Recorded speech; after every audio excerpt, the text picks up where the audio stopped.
ಅದಕ್ಕೆ ಏನ್ ಮಾಡಕ್ಕೆ ಬರ್ತೀವಿ ಸ್ಪೆಷಲ್? ಇವತ್ತ ಸಜ್ಕದ ಹೋಳಿಗೆ ಮಾಡಕತ್ತೇವಪ್ಪ ಆನಂದ ಬಾ. ಸಜ್ಕದ ಹೋಳಿಗೆ ಮಾಡಕ್ಕೆ ಏನ್ ಬೇಕು ಸಾಮಾನು ಐತಿ? ಬೆಲ್ಲ, ರವಾ, ಗೋಧಿ ಹಿಟ್ಟು, ಮೈದಾ ಹಿಟ್ಟು, ಉಪ್ಪು, ಏಲಕ್ಕಿ ಪುಡಿ, ಒಳ್ಳೆ ಎಣ್ಣೆ ಇದೊಟ್ಟು ಮಾಡಿದ್ರ ರೆಡಿ ಆಕೈತಿ ನೋಡಪ್ಪ ಸಜ್ಕದ ಹೋಳಿಗೆ. ಹೌದಾ? ಮೈದಾ ಹಿಟ್ಟು, ಗೋಧಿ ಹಿಟ್ಟು,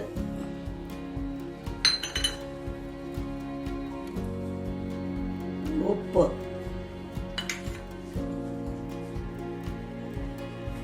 ಎಣ್ಣೆ,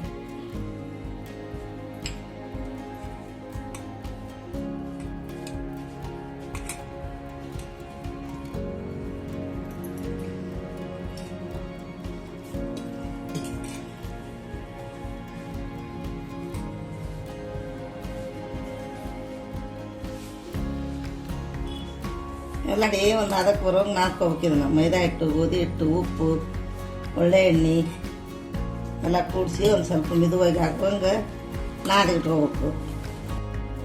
ಇದೊಂದು 10 ನಿಮಿಷ ನೆನೆಲಿ ಮೈದಾ ಹಿಟ್ಟು ಮುಚ್ಚಿಡ್ತೇನೆ. ಸಜ್ಕ ರೆಡಿ ಮಾಡ್ಕೊತೇನೆ. ಸ್ವಲ್ಪ ಕಡಿಮೆ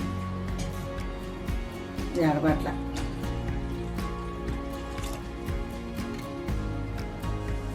ನೀರು ಕುದಿಯಾಕತ್ತೇವ. ರವೆ ಹಾಕ್ತೀನಿ ನೋಡಿ. ಇದನ್ನು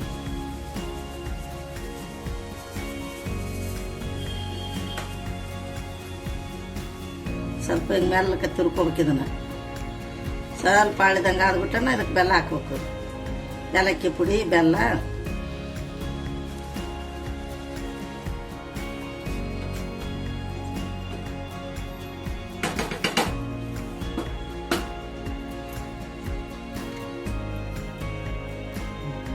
ಬೆಲ್ಲ ಹಾಕ್ಬೇಕು ನೋಡಿ. ಇದಕ್ಕೆ ಅದೊಂದಿಷ್ಟ ಬೆಂದೈತಿ. ಈಗ ರವ,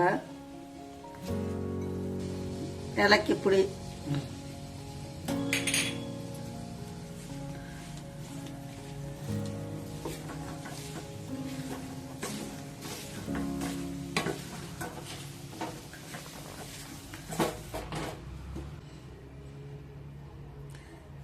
ರವಾ ಬೆಲ್ಲ ಚಲೋ ಕುದಿಬೇಕಿದು. ಬೆಲ್ಲ ಅದೆಲ್ಲ ಕರಿಗಿಂದ ಮ್ಯಾಣದಂಗೆ ಆಕೈತಿ. ಅಂದ್ರೆ ಹೋಳಿಗೆ ಮಾಡಕ್ಕೆ ಕರೆಕ್ಟ್ ಬರ್ತೈತಿ. ಒಂದು 10 ನಿಮಿಷ ಬಿಡ್ಬೇಕೀಗ ಇದನ್ನು.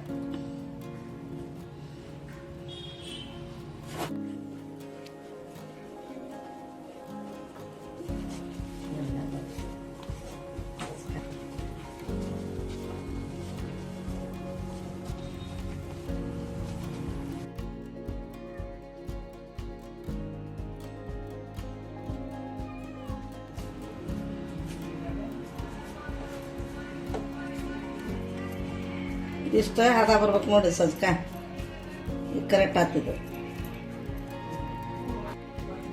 ಹಿಟ್ಟು ನೆಂದತ್ತಿದ್ದು. ಈಗ ಹೋಳಿಗೆ ಮಾಡಕ್ಕೆ ರೆಡಿ ಆಯ್ತು ನೋಡಿದ್ದು. ಮಾಡ್ತೀವಿ ಹೋಳಿಗೆ.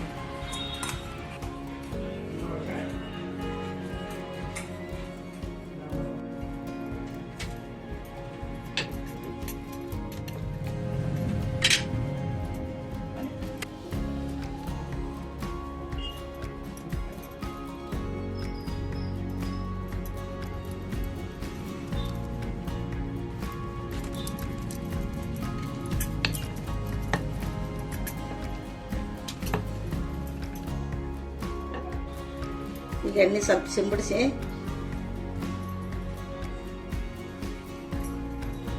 ಹೋಳಿಗೆ ಹಾಕ್ತೇನೆ ನೋಡಿ.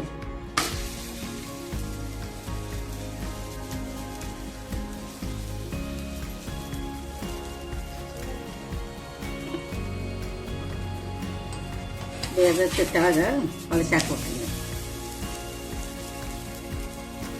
2 ಕಡೆ 2 ಸರಿ ಬೇಯಿಸ್ಬೇಕು. ಹಿಂಗೆ ಕೆಂಪು ಹಂಗೆ.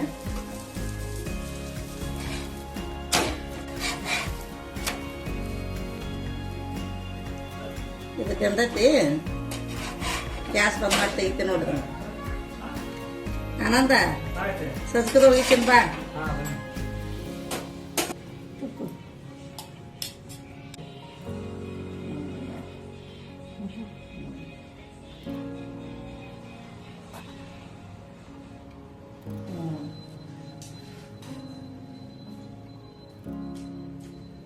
ಮಸ್ತ್ ಆಯ್ತು ನೋಡಿ ಅಜ್ಜಿ. ಚಲೋ ಆಗ್ಯಾವ ಹೋಳಿಗೆ. ಹಾಂ ಮಸ್ತ್ ಐತಿ. ಹ್ಞೂ